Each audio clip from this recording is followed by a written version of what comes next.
बिस्मिल्लाहिर्रहमानिर्रहीम।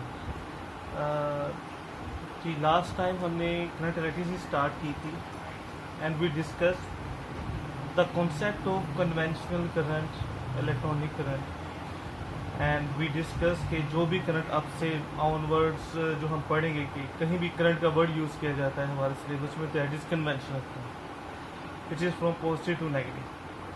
अच्छा, नेक्स्ट चीज़ आती है सोर्सेज ऑफ करंट।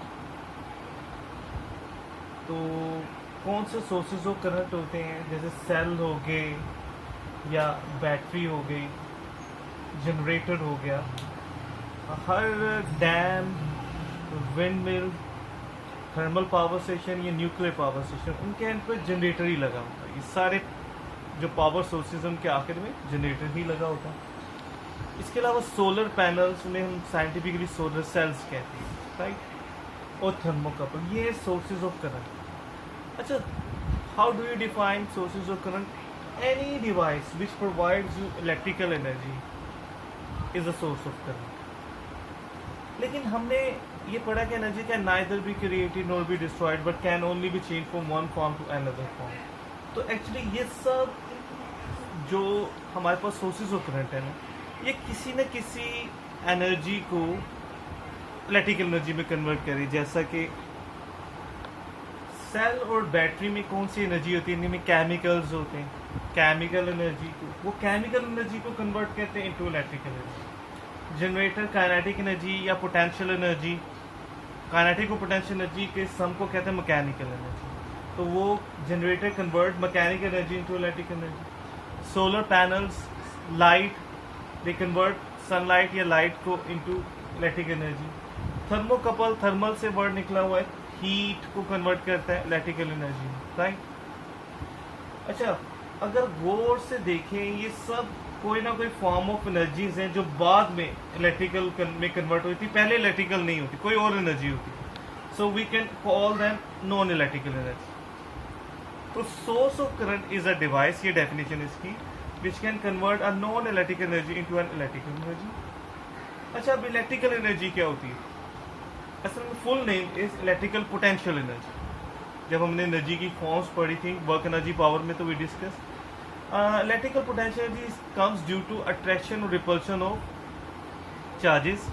और उन अट्रैक्शन और रिपल्शन से ये होता है कि चार्जेस मूव करने लग जाते हैं। तो इस चैप्टर के स्टार्ट में हमने पढ़ा कि जब भी कोई चार्ज ऑब्जेक्ट मूव करे तो वो करंट बन जाता है। यानी इन अदर वर्ड्स वही पोटेंशियल एनर्जी जो सी होती है causes the charges to move, और मूव होने की वजह से कौन सी एनर्जी होती है? काइनेटिक, वो काइनेटिक एनर्जी में कन्वर्ट हुई है। तो in other words we can say electrical energy is kinetic energy of moving charge particles, right. अच्छा जी, अब कुछ सिंबल्स, बेसिक सी सिंबल है, मैं वो डिस्कस करना चाह रहा हूँ, लेकिन ये सिंबल्स प्रॉपर आपके नोट्स में इनसे भी ज़्यादा सिंबल्स हैं वो दी हुई हैं। जो सिंबल्स मैं यहाँ मेंशन नहीं कर रहा, वो आगे हम स्टेप बाय स्टेप पढ़ते रहेंगे साथ साथ, ठीक है। कुछ बेसिक सिंबल्स हमें पता होनी चाहिए। ये एक दो लाइंस, एक पेयर ऑफ लाइंस शोन है, दैट रिप्रेजेंट अ सेल। इसमें ये जो बड़ी लाइन होती है रिप्रेजेंट्स अ पॉजिटिव टर्मिनल और छोटी लाइन नेगेटिव टर्मिनल। और अगर आप देखें तो यहाँ पेयर ऑफ लाइंस ज़्यादा है, एक से ज़्यादा पेयर्स हो जाए तो वो दे मेक अ बैटरी। अगर एक पेयर है तो सेल है, एक से ज़्यादा पेयर हो तो बैटरी। एंड सिमिलरली ये पॉजिटिव टर्मिनल है, नेगेटिव। ये एक स्विच की सिंबल है। इस वक्त स्विच ऑफ है, तो ऑफ को हम कहते हैं इलेक्ट्रिसिटी में ओपन, ओपन और क्लोज्ड। क्लोज का मतलब ऑन, ये आम लाइफ में हम क्लोज कर देने को कहते हैं ऑफ कर देने, क्लोज द फैन मतलब of the fan, switch off the fan मतलब। लेकिन इलेक्ट्रिसिटी में क्लोज का मतलब ऑन कर देना, राइट, ये जहन में रखेंगे। अच्छा, इसके अलावा ये सिंपल लैंप की, और ये बल्ब वो जो येलो वाले बल्ब है जिसे हम आगे डिस्कस भी करेंगे, फिलामेंट बल्ब। लेकिन हम ज़्यादातर लैंप के लिए ये सिंबल ही यूज़ करेंगे सबसे ज़्यादा। ये फिक्स रजिस्टर या लोड या अप्लायंस, जो हम लोड डाल रहे हैं इलेक्ट्रिसिटी पर, अप्लायंस यूज़ कर रहे हैं, उसको भी रिप्रेजेंट कर सकते हैं इससे। वैसे ये फिक्स रजिस्टर के सिंबल है। ये वेरिएबल रजिस्टर जो फैन का वो जो होता है डिमर, वेरिएबल रजिस्टर। आगे हम ये चीज़ें सारी पढ़ेंगे, वैसे जो भी स्टेप बाय स्टेप आते हैं। मोटर का सिंबल है गैल्वानोमीटर, एमीटर, ये दोनों करंट मेजर करते हैं। ये बहुत छोटा करंट मेजर करता है, ये लार्जर करंट भी मेजर कर लेता है, छोटा नहीं करता। वोल्ट मीटर वोल्टेज मेजर करते हैं। ये सब चीज़ें क्या होते हैं आगे हम पढ़ते जाएंगे, तो ये बेसिक सिंबल्स का पता होना चाहिए।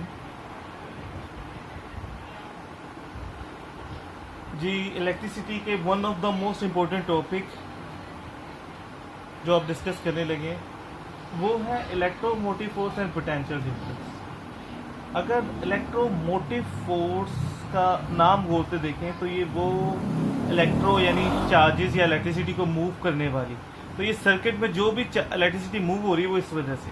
अच्छा, इसके नाम में फोर्स है लेकिन है ये एनर्जी, राइट। तो इलेक्ट्रोमोटिव फोर्स को शॉर्ट में हम ईएमएफ कहते हैं, बहुत मरतबा ये वर्ड सुनेंगे अब आप। और इसकी सिंबल कैपिटल ई होती है। और दूसरी तरफ पोटेंशियल डिफरेंस, जिससे शॉर्ट में पीडी कहते हैं, स्टैंडर्ड है और उसको वी से रिप्रेजेंट करते हैं। अच्छा, ये इनकी डेफिनेशंस अभी इनके बात करेंगे नेक्स्ट में, लेकिन पहले कुछ ऐसे डिफरेंसेस हैं जो कॉन्सेप्ट और आगे समझने में ज़्यादा हेल्प करेंगे आप, ठीक है। इलेक्ट्रोमोटिव फोर्स और पोटेंशियल डिफरेंस वोल्ट्स या वोल्टेज को ही कहते हैं। ये दोनों वोल्टेज होते हैं, लेकिन क्या फ़र्क है इनमें। Voltage supplied by a source, एक सोर्स बैटरी जनरेटर, बैटरी की एग्जांपल ले लें। बैटरी के ऊपर 12 वोल्ट लिखे हुए, तो इसका मतलब वो 12 वोल्ट हमें सप्लाई करेगी, प्रोवाइड करेगी हमें। जनरेटर के ऊपर लिखे हुए इतने वोल्टेज, इसका मतलब वो उतने वोल्टेज हमें प्रोवाइड करेगा। तो कोई सोर्स जो वोल्टेज प्रोवाइड करता है उसे कहते हैं ईएमएफ। लेकिन अगर किसी बल्ब या अप्लायंस के ऊपर अगर हम वोल्टेज लिखे हुए 6 वोल्ट लिखा हुआ है, इसका मतलब ये नहीं है कि वो 6 वोल्ट देगा हमें, बल्कि वो 6 वोल्ट कंज्यूम करेगा, यूज करेगा। तो किसी अप्लायंस के ऊपर कंडक्टर यानी वायर्स भी वैसे वोल्टेज यूज करती हैं, उनको अंडर एस्टिमेट नहीं करें, इसलिए तो कहते हैं कि 99.9% प्योर कॉपर की वायर्स यूज करें कि वो कम वोल्टेज कंज्यूम करेंगी, एनर्जी वेस्ट कम हो।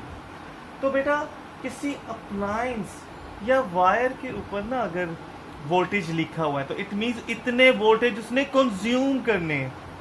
तो वो कोई अप्लायंस जितने वोल्टेज यूज करेगी वो पोटेंशियल डिफरेंस, कोई सोर्स जितने देगा वोल्टेज, सोर्स के वोल्टेज को ईएमएफ कहेंगे, और किसी अप्लायंस जितना वो यूज करेगी या कंडक्टर जितना यूज करेगा उसे हम पोटेंशियल डिफरेंस। इनकी डेफिनेशन आगे करनी है अभी।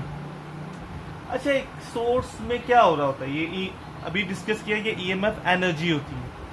तो सोर्स के हर सोर्स के अंदर एक नॉन इलेक्ट्रिकल एनर्जी होती है जो कि वो कन्वर्ट करता है इलेक्ट्रिकल एनर्जी। इस नॉन इलेक्ट्रिकल एनर्जी को वी कॉल ईएमएफ। जबकि डिवाइस या अप्लायंस को वो कब वर्क करती है, जब उसे इलेक्ट्रिकल एनर्जी मिले, वो उसे नॉन इलेक्ट्रिकल एनर्जी में कन्वर्ट करेगा। तो ये इलेक्ट्रिकल एनर्जी जो वो कंज्यूम करती है वो है पोटेंशियल। जैसे लाइट बल्ब देखे ना, बल्ब को इलेक्ट्रिकल एनर्जी देते हैं, वो उसे लाइट में कन्वर्ट करेगा। स्पीकर है, साउंड सिस्टम है, उसे इलेक्ट्रिकल एनर्जी देगा, वो साउंड एनर्जी में कन्वर्ट करेगी। फैन को इलेक्ट्रिक एनर्जी देते हैं तो वो मूव करेगा, काइनेटिक या मैकेनिक एनर्जी में कन्वर्ट। हीटर को इलेक्ट्रिक एनर्जी देंगे, वो हीट में कन्वर्ट करेगा, राइट।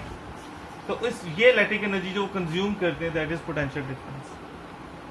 अच्छा, ईएमएफ या सोर्स में क्या हो रहा होता है कि ईएमएफ यानी चार्जेस मूव करने सर्किट में, तो एक्चुअली सोर्स उन चार्जेस को एनर्जी देता है। तो energy supply to the charges को जो एनर्जी दी जा रही है by source that is EMF in other words. जबकि पोटेंशियल डिफरेंस यानी जब अप्लायंस यूज करती है एनर्जी, तो वो उन्हें एनर्जी कहाँ से मिलती है, जब इलेक्ट्रिसिटी यानी चार्जेस उसमें से मूव करते हैं। तो चार्जेस एनर्जी सप्लाई करते हैं, energy supplied by the charges. किसको देंगे, वो अप्लायंस को, कंडक्टर को जिसमें से पास कर रहे हैं।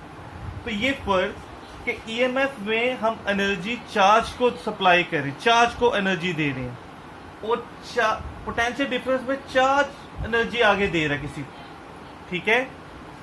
तो चार्ज को जो एनर्जी हम देते हैं, चार्ज को एनर्जाइज कहते हैं, दैट इज ईएमएफ, और चार्ज किसी अप्लायंस को, कंडक्टर को एनर्जी देता है, दैट इज पोटेंशियल डिफरेंस। ये डिफरेंसेस है। अब इनकी प्रॉपर डेफिनेशंस करनी है। बिस्मिल्लाह जी, आगे ईएमएफ और पोटेंशियल की प्रॉपर डेफिनेशन। वैसे एक डिफरेंस बताता चलूँ जो आपको समझने में हेल्प करेगा। ईएमएफ को समझें जैसे किसी घर में इनकम आ रही है, पेरेंट्स या फादर कमा रहे हैं, तो जो इनकम आ रही है वो ईएमएफ है। और जो घर के खर्चे एक्सपेंसेस है वो पोटेंशियल डिफरेंस रहेगा। तो यू विल अंडरस्टैंड, बहुत से कॉन्सेप्ट क्लियर होंगे। तो पूरा घर ये चला रही है, जहाँ जहाँ वो यूज़ हो रहे हैं वो, तो ये वोल्टेज दे रहा है और ये वोल्टेज यूज़ कर रहा है। ठीक है, जो वोल्टेज यूज़ हो रहे हैं वो ये, जो आ रहे हैं वोल्टेज सप्लाई हो रहे हैं वो ये है। अब प्रॉपर डेफिनेशन करते हैं, एक सर्किट को देखते हैं। अब से हम जो भी करंट पढ़ रहे हैं वो कन्वेंशनल करंट है, राइट, और वो मूव करेगा पॉजिटिव टू नेगेटिव। तो पहला क्वेश्चन है चार्ज क्यों मूव करेगा भाई? तो पॉजिटिव चार्ज मूव करेगा क्योंकि नेगेटिव इससे अपनी तरफ अट्रैक्ट कर रहा है। तो यहाँ पॉजिटिव नेगेटिव में कोई कनेक्शन नहीं है, सिर्फ यही कंडक्टिंग रास्ता है, तो पॉजिटिव नेगेटिव की तरफ जाएगा। फिर आगे जाकर क्या होगा? वो पॉजिटिव नेगेटिव की तरफ जाएगा, तो पॉजिटिव नेगेटिव एक दूसरे को कैंसिल आउट कर देंगे, न्यूट्रलाइज करेंगे, चार्ज खत्म, करंट विल बी ओवर। और उसका रिजल्ट होगा कि ये करंट सिर्फ बल्ब एक लम्हे के लिए ऑन होगा और ऑफ हो जाएगा। ये ऐसे ही जैसे किसी को स्टैटिक इलेक्ट्रिसिटी आई थी हाथ में, तो हम किसी मेटल की चीज़ को हाथ लगाते हैं, हम एक लम्हे के लिए थोड़ा सा हल्का सा शॉक लगता है, लेकिन आप दोबारा लगाएंगे तो वो नहीं, करंट नहीं लगेगा। क्या मतलब है? वो एक टच में चार्ज फ्लो जितना होना था वो हो जाता है। तो हम तो चाहते हैं कि कुछ देर के लिए, जब तक हमें रिक्वायर्ड है, ये बल्ब कॉन्स्टेंटली ऑन रहे, कुछ घंटे कुछ मिनट, राइट। तो वो कैसे पॉसिबल है? वो तभी पॉसिबल है ये चार्ज हर वक्त फ्लो होता रहे। लेकिन वो कैसे? उसकी एग्जांपल देखें। ये एक पाइप है, ये एक कॉमन एग्जांपल समझाने के लिए कि एक पाइप है जो डिफरेंट एंगल्स पे बेंट है। अगर यहाँ आप एक बॉल रख दें तो बॉल आगे खुद ब खुद चली जाएगी, जैसे पॉजिटिव चार्ज आगे नेगेटिव की तरफ खुद ब खुद चल रहा है। लेकिन अगर हम चाहते हैं बॉल कॉन्स्टेंटली इसमें से फ्लो करते रहे, मूव करते रहे, तो वो कैसे पॉसिबल? नीचे जाके तो वो आगे खुद ब खुद तो नहीं, वो हमें लेकर आनी पड़ेगी, हमें वर्क करना पड़ेगा। तो वो चार्ज यहाँ से हमें उठाकर यहाँ लेकर आना, बॉल को यहाँ से उठाकर यहाँ रखेंगे, आगे फिर चला जाएगा, फिर उठा के, इसका मतलब कॉन्स्टेंटली हम वर्क करते रहेंगे तो वो ना हमें रिक्वायर्ड नहीं होगा। मतलब ये चार्ज कॉन्स्टेंटली मूव करता रहेगा। ये बॉल को चार्ज समझ रहे हैं यहाँ पर, पॉजिटिव से नेगेटिव चार्ज खुद ब खुद चला जाता है। अगर हम चाहते हैं कॉन्स्टेंटली करें तो उसके लिए इस पॉजिटिव चार्ज को उठाकर यहाँ लेकर आ रहे हैं। तो पहले ज़रा तसव्वुर करें कि उस पॉजिटिव चार्ज को जब हम यहाँ नेगेटिव से निकालेंगे तो अट्रैक्ट कर रहे हैं पॉजिटिव और नेगेटिव एक दूसरे को।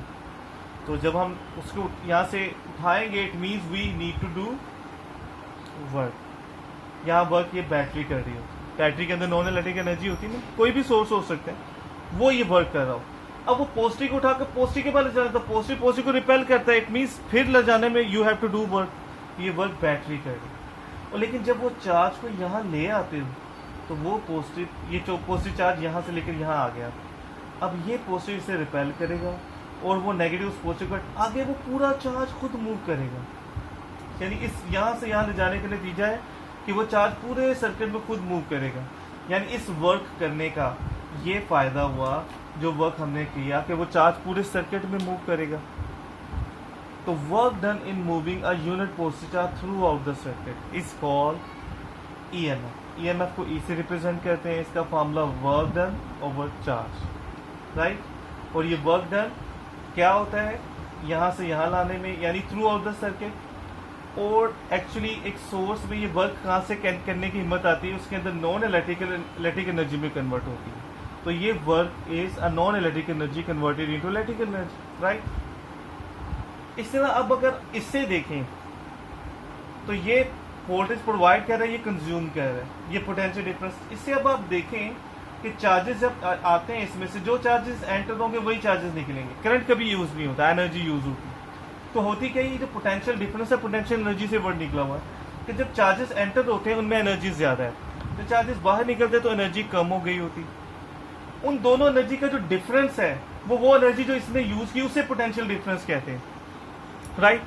तो पोटेंशियल एनर्जी है इन दोनों एनर्जीज का डिफरेंस, जो एंटर होते वक्त और निकलते वक्त चार्जेस में था, और वो डिफरेंस है जो ये यूज करता है, ठीक है।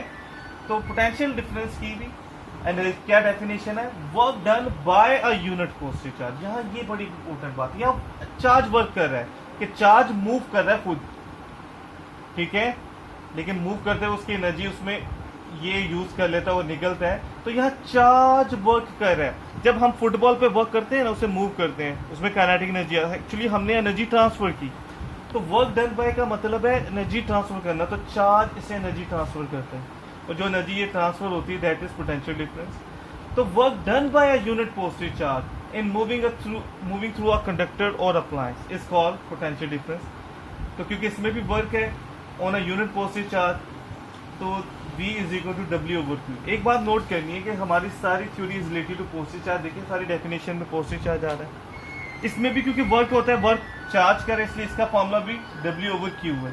बस ये याद रखना है, इसमें work electrical energy converted into non electrical energy, ये डिफरेंस हम शेयर कर चुके हैं पहले। इन दोनों की यूनिट वोल्ट है, दोनों की यूनिट वोल्ट है। How can you define 1 volt? दोनों के रिस्पेक्ट से कर सकते हैं, क्योंकि वर्क की यूनिट जाउल है, चार्ज की कूलम।